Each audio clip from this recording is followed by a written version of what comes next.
Yes, we're back to the 3D printer for the last two buildings. I figured I'd have to go this route.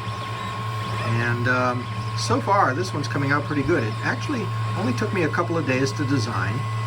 This is Out of This World, the space-themed funhouse that was at the park. I didn't realize that it was going to be so tiny, though, when it prints. I have a lot of detail in here that you're never going to see, which is sort of the story of this whole model, really. But if you look over here, there's the robot that was outside, and there's another one over here, but they're barely paintable, so that's going to be another challenge.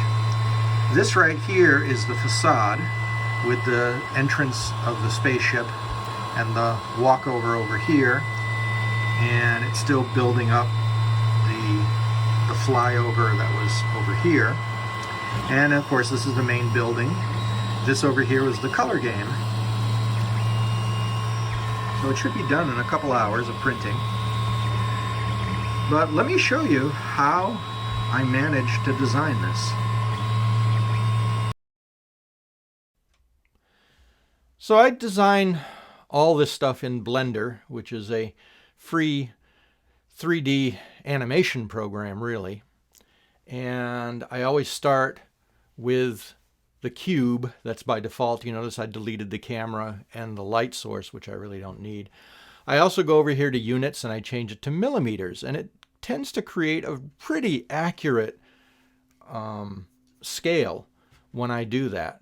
So I know if I go in here and I put the scale at, 75, it's 75 millimeters. Now, ironically, when I go into my slicer program to prepare it for the printer, it doubles that size and I have to have it again. I don't know why. So I take this cube. I'm making the Out of This World building. So I take this cube, I make it 75 long, which is 75 millimeters is the length I need for that space on the model.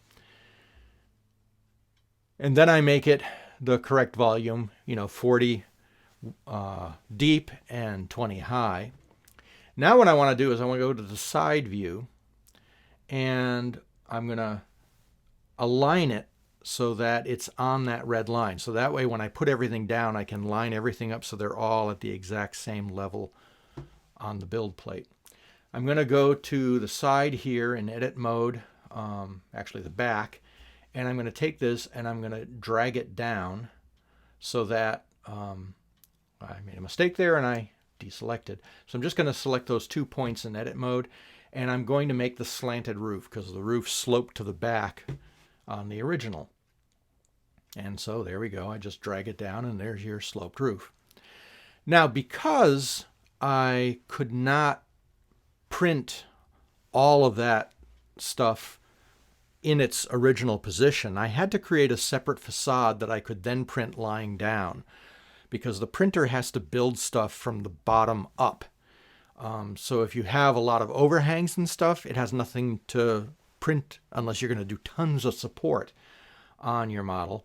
So instead of having to do a lot of support, I just simply created a facade that was the same width and the same height, and I just printed it lying down.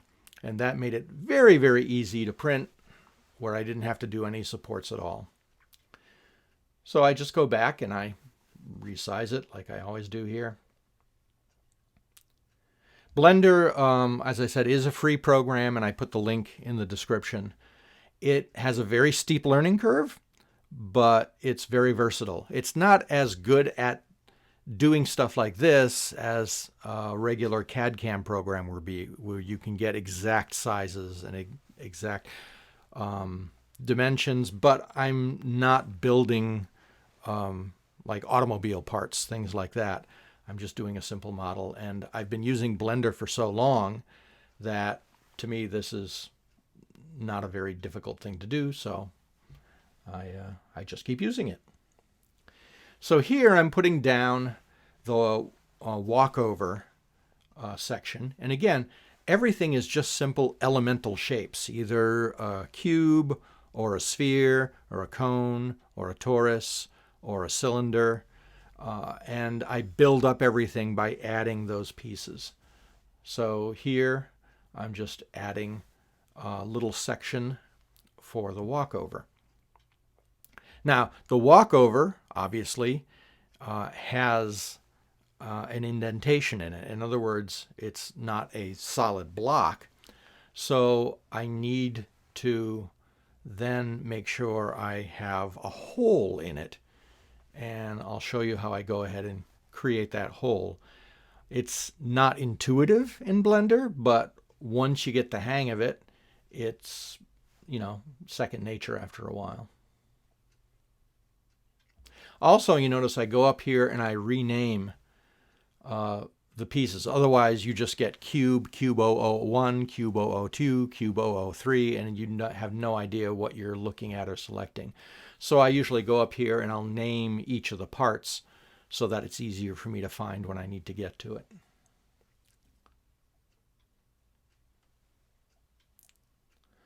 So I'm adding yet another cube, and this is going to be the piece that I'm going to use to cut into the overhang, so I get the hole in it that I want.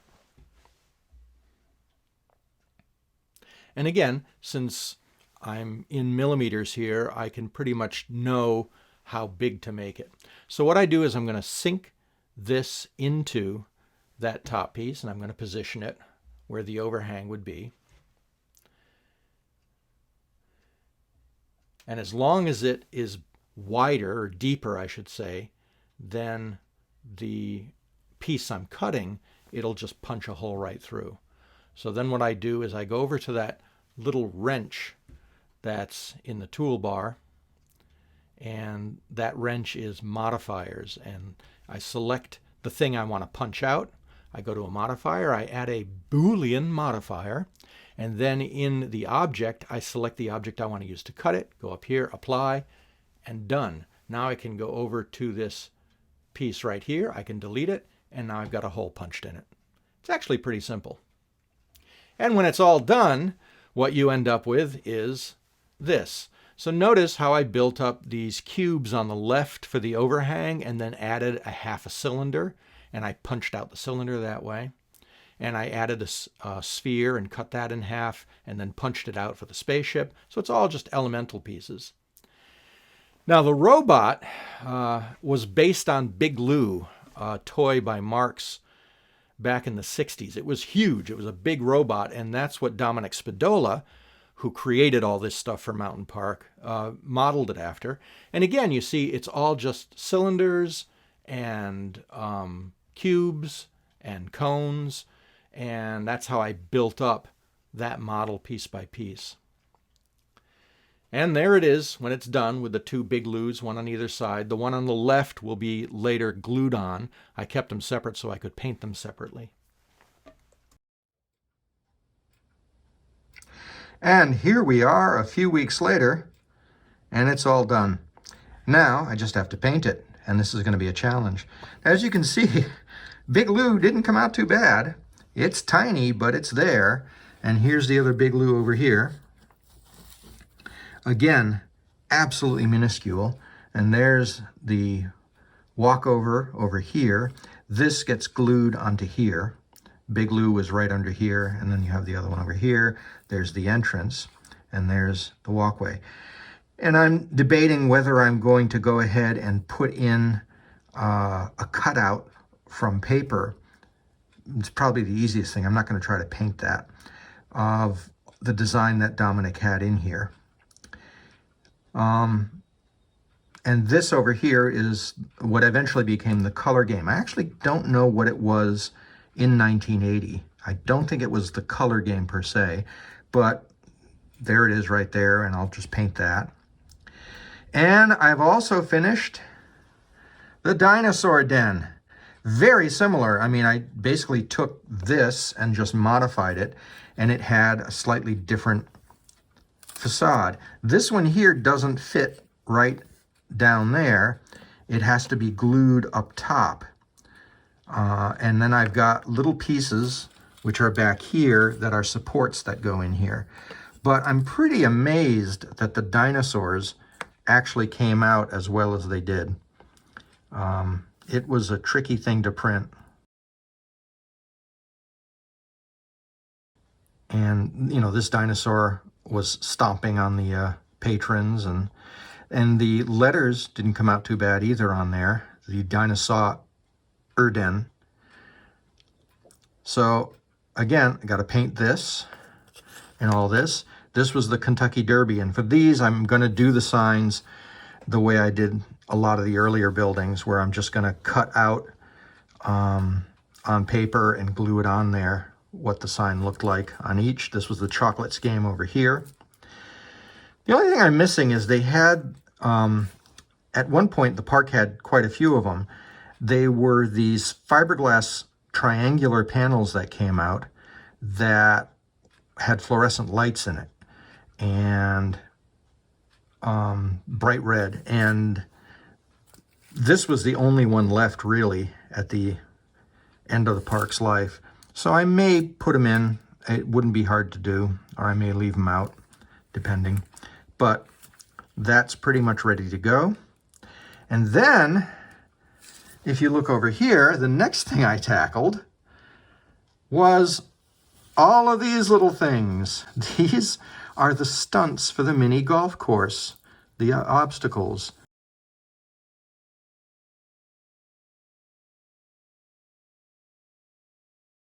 They came out pretty good. I was really impressed they were able to print as well as they did. And these I will have to assemble and paint. There's the little covered bridge stunt where the ball would roll through there and then pop out. And I have, where's Humpty Dumpty over here? Here he is. This one was fun to model. And there's Humpty Dumpty, complete on his little brick wall. And I've got the lighthouse and the windmill and all sorts of stuff. So those will round out the golf course nicely. And when I put the trees in there, the rest of the trees in the golf course, it's going to look pretty convincing, pretty nice. Of course, I still have all the fences to do. And speaking of fences, the train tunnels that I have in the golf course had, they were done very early in my printing career here, and I didn't really do them correctly, and I still have not liked the way they came out, so I completely redid them from the ground up, and I added the railings in there. So this is the one in the golf course with the little fountains here, and I have the railings all built in now that I know how to do that, and that's going to look a lot better. I didn't bother adding the little bricks onto here because they're so tiny. I'm just going to paint the textures on. But and I also didn't like this one because it was so low. I mentioned in a previous video that if the train actually did go through that, people would have their heads decapitated. So I made it the height it should have been. It's rather big. Surprised me how big it is, but that's basically the scale it would have been at.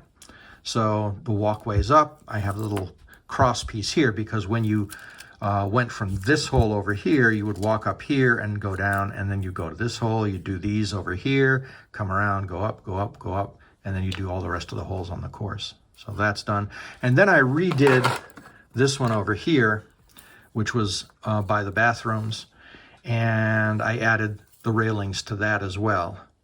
And I also beefed it up a little bit so that I was actually able to do, and I don't know how well you can see this, the Mountain Park golf sign is actually done in plastic now, embossed, and that will show up nicely when I paint that. So that takes care of two little things that I didn't really think I was going to fix, but those are fixed. So now all I have to do is just paint these and glue them in place, and the model will be almost done, except for a few tweaks I have to make. So coming along really nicely.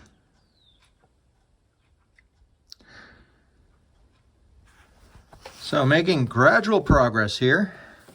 I finished Out of This World. Not bad. considering the ridiculously tiny scale. You know, the robots are basically just little blobs of color, but they're there. I even included the graphic of the walkover there. And the spaceship was pretty much white, but it really didn't look good in bright white, so I painted it silver, and that made it pop a little more. So that building's done with the color game. Again, not much detail in the color game, but you're not going to be able to see much of it with the awning. And the Dinosaur Den is coming along. I still have some texturing to do on this, and I have to paint the sign and the dinos. I did not include the 2 posts on either side inside this area because I couldn't fit them in, but the 1 post is fine. And I still have to paint all of this. I got the signs for the Kentucky Derby and the Chocolates game. Those are on there. And then I just have to paint the exteriors and paint the interiors. I have to put the little cars in here. This little blob is so when you look through there, it'll be the same color. And paint the inside here. I did more of the golf course. I discovered a photo that had 2 stunts that I had completely forgotten about. One of them is this bridge. This is the post for the bottom of there. This is a bridge that was over a little man-made pond, a very small one. It didn't really come out, it's supposed to be an arched bridge, but it came out flat because of the scale. And you would roll the ball up the hill there and out. So that one I found in a picture, which I've just posted. And then this one, the infamous hole here. This was interesting. What you did is there was a sort of little, you can't really see it very well here, but there's a sort of little like pool pocket, and you'd roll the ball up and it would roll into there and then out. Or you could go up around here. There was a sort of arched ramp that you could roll it around here. And then between them was a garden planter, whatever kind of planter is there, with all sorts of flowers, and it was all brick. And back of all this was all brick. And it's infamous because the golf course booth would have been over here, the ticket booth, and the train station would have been over here, so diagonally opposite. And when I was working at the park, occasionally I would be running the ticket booth in the golf course, and I would also be running the train. And I would just go to whichever one had customers. And so I would be here waiting. And then when I see customers at the train, I would go over to the train. So I saw some people waiting at the train, so I decided to sprint over there, and I tripped over this and fell and gashed my leg open on the stones here. So yes, that's a very fond memory from my old days at the park. And speaking of the train, I redid these 2, like I said earlier, painted these, and this is much closer to what it actually looked like. I thought these were more colorful, but when I looked back in pictures, they were just painted plain old brown. There we go. So I got that one, and I got this one all painted up. So those are ready to be installed. Not too much longer now.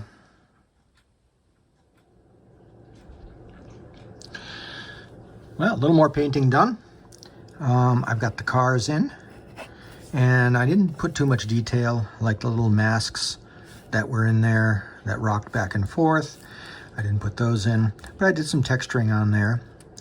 And you know, I have to do the inside here and the outside and the awning here.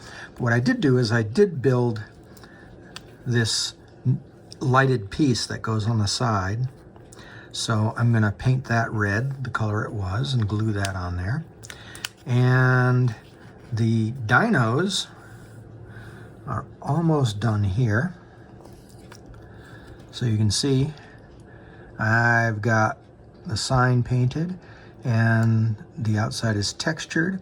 And I added the tail back in. I created a separate tail. I made one in Blender and printed it and glued it in place.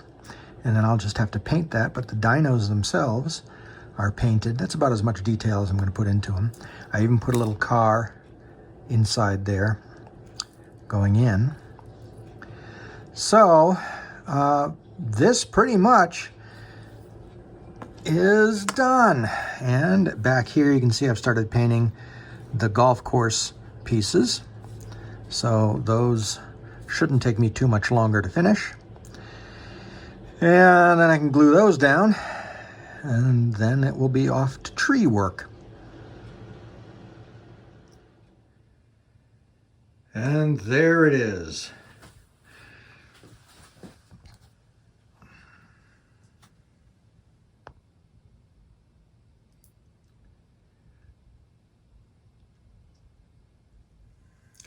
Chocolate's game got buried behind that tree, and it was buried behind that tree. Although, if you went over on this side, you could see a little more of it. But there we go. All the buildings are done.